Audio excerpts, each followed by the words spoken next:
മലയാളി സമൂഹത്തിലും വേരാഴ്ത്തുന്ന ഓൺലൈൻ ശരീര വ്യാപാരത്തെക്കുറിച്ച് മനോരമ ന്യൂസിന്റെ അന്വേഷണം.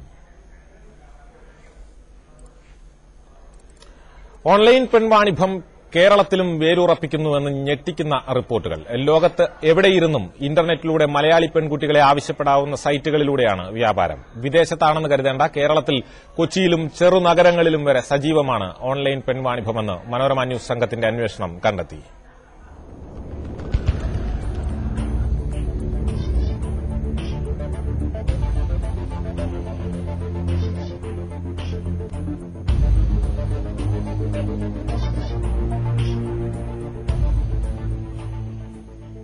രാജ്യാന്തര തലത്തിൽ പ്രവർത്തിക്കുന്ന എസ്കോർട്ട് സർവീസുകളുടെ വെബ്സൈറ്റുകൾ കേരളത്തിലെ ചെറുനഗരങ്ങളിൽ പോലും പെൺകുട്ടികളെ എത്തിക്കുന്നു. www.indiaredescort.com, www.myindiaescort.com, www.indiafriendfinder.com, www.passion.com, www.adultfriend.com തുടങ്ങിയ വെബ്സൈറ്റുകളാണ് ഇതിൽ മുഖ്യം. വീട്ടമ്മമാർ, കോളേജ് വിദ്യാർത്ഥിനികൾ, ഉദ്യോഗസ്ഥർ, സിനിമ, സീരിയൽ നടികൾ എന്നിങ്ങനെ ഉപഭോക്താക്കളുടെ താൽപര്യത്തിനനുസരിച്ച് തിരഞ്ഞെടുക്കാം. ബന്ധപ്പെടുന്നത് വെബ്സൈറ്റുകളിൽ നൽകുന്ന ഫോൺ നമ്പറുകളിലൂടെ. ഹലോ, ഇത് ഞാനിവിടെ തൃശ്ശൂരിനാണ് വിളിക്കണേ. എന്താ ഈ നമ്പർ എവിടുന്ന് കിട്ടി? അത് സൈറ്റിലുണ്ടായിരുന്നല്ലോ.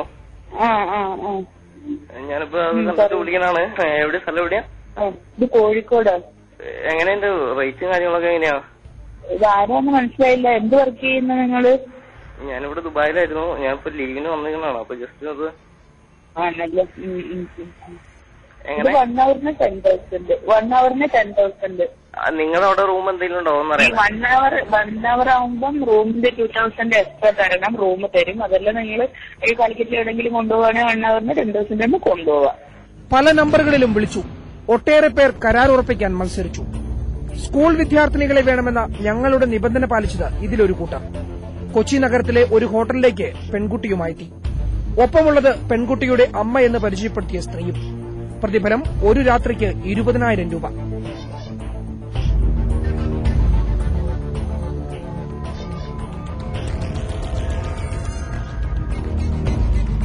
മറ്റു പെൺകുട്ടികളുണ്ടോ എന്ന് ചോദിച്ച് മിനിറ്റുകൾ കഴിഞ്ഞില്ല. അടുത്തയാളുമായി ഇടപാടുകാരൻ നേരിട്ടെത്തി. പെൺകുട്ടിയുമായി അധികം സംസാരിക്കാൻ അനുവദിച്ചില്ലെന്നു മാത്രം. കൊച്ചി നഗരത്തിലെ ഒരു പ്രമുഖ കമ്പനിയിലാണ് ജോലിയെന്ന് ഈ പെൺകുട്ടി പറഞ്ഞു. അതുകൊണ്ടാവാം റേറ്റും കൂടുതലായിരുന്നു. ഒരു രാത്രിക്ക് 30,000 രൂപ.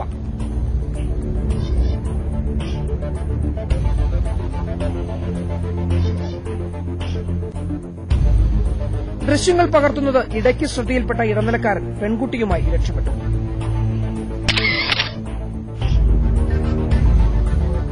പിന്നീട് ഫോണിൽ വിളിച്ചെങ്കിലും സ്വിച്ച് ഓഫ് എന്ന് മാത്രമായിരുന്നു മറുപടി. അതിനിടെ കൊച്ചി MG റോഡിലെ നഗരത്തിലെ ഒരു പ്രമുഖ വ്യാപാര കേന്ദ്രത്തിലെ സെയിൽസ് ഗേളിനെയും ഇടപാടുകാരൻ പരിചയപ്പെടുത്തി തുടങ്ങി.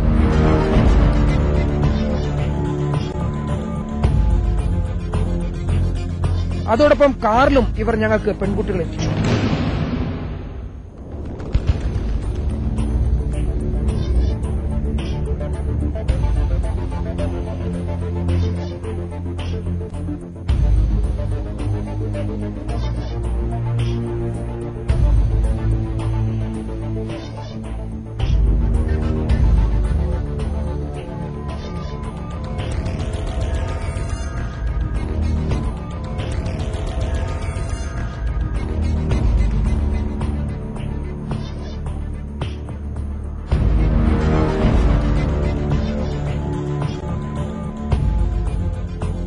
റേറ്റ് ടാഗിലെ നിരക്ക് കൂടുതലെന്ന് പറഞ്ഞ് ഇവിടെ നിന്ന് മാത്രമല്ല എല്ലായിടത്തു നിന്നും ഞങ്ങൾ രക്ഷപ്പെടുകയായിരുന്നു.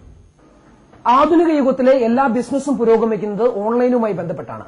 പെൺവാണിഭ സംഘങ്ങളും അവരുടെ കസ്റ്റമേഴ്സിനെ കണ്ടെത്താൻ ഇത്തരം നൂതന മാർഗ്ഗങ്ങൾ സ്വീകരിക്കുന്നതിൽ അതിശയപ്പെടാനില്ല. കാലം മാറുമ്പോൾ കോലവും മാറണം എന്ന് ചൊല്ലി യാഥാർത്ഥ്യമാക്കിയാണ് കൊച്ചിയിലെ പെൺവാണിഭ സംഘങ്ങളുടെ പ്രവർത്തനം. കൊച്ചിയിൽ നിന്നും ക്യാമറമാൻ ബിനു സബാസ്റ്റിനൊപ്പം അഭിലാഷ് പി ജോൺ, മനോരമ ന്യൂസ്.